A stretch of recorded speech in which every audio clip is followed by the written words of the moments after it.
In the gritty, sun-baked streets of Rio de Janeiro, Marco Celo's life was a stark contrast to the vibrant city around him.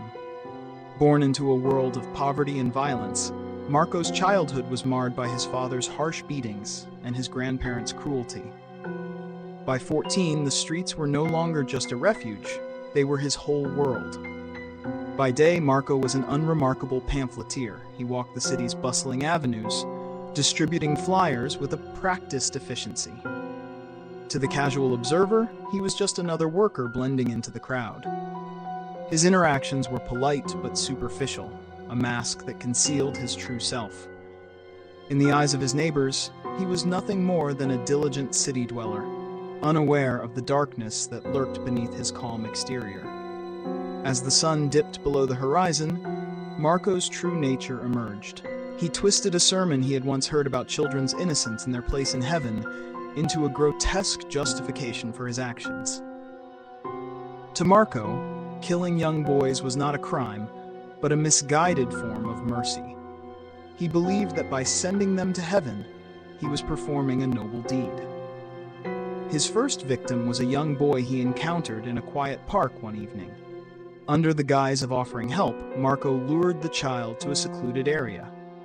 The violence that followed was both brutal and calculated. Marco's act was more than a mere crime, it was a catalyst, igniting a dark desire within him. The murder became a driving force, pushing him deeper into his obsession with his twisted sense of justice. Marco's spree took him to the city's darkest corners, abandoned warehouses, desolate hilltops, and forgotten alleys. He meticulously selected his victims, often watching them for days to ensure they fit his criteria. His method was disturbingly systematic. He would lure them away from safety with promises of help or rewards, only to reveal his true intentions once they were isolated. One particularly harrowing night, Marco encountered two brothers, Ivan and Altair, near an old industrial site. He promised them money and led them to a derelict warehouse. The moment Marco's intentions became apparent, violence erupted. Ivan was attacked first, leaving Altair in a state of sheer terror. Marco's fixation on Altair, driven by the boy's passive demeanor and striking green eyes, twisted into a grotesque obsession. Altair managed to escape and seek help, leading the authorities to Marco. When they found him, he was at his workplace, calmly eating his lunch as if nothing were amiss.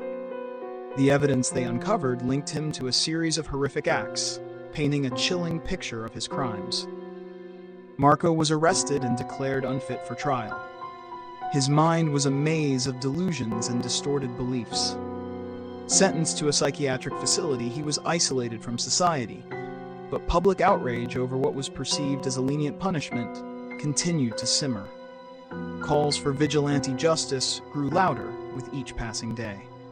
While Marco was being transported to the psychiatric hospital, his fate took a grim turn.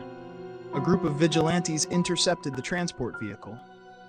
Overpowering the guards, they kidnapped Marco and took him to an abandoned warehouse. Here, they forced him to confront the terror and suffering he had inflicted on his victims.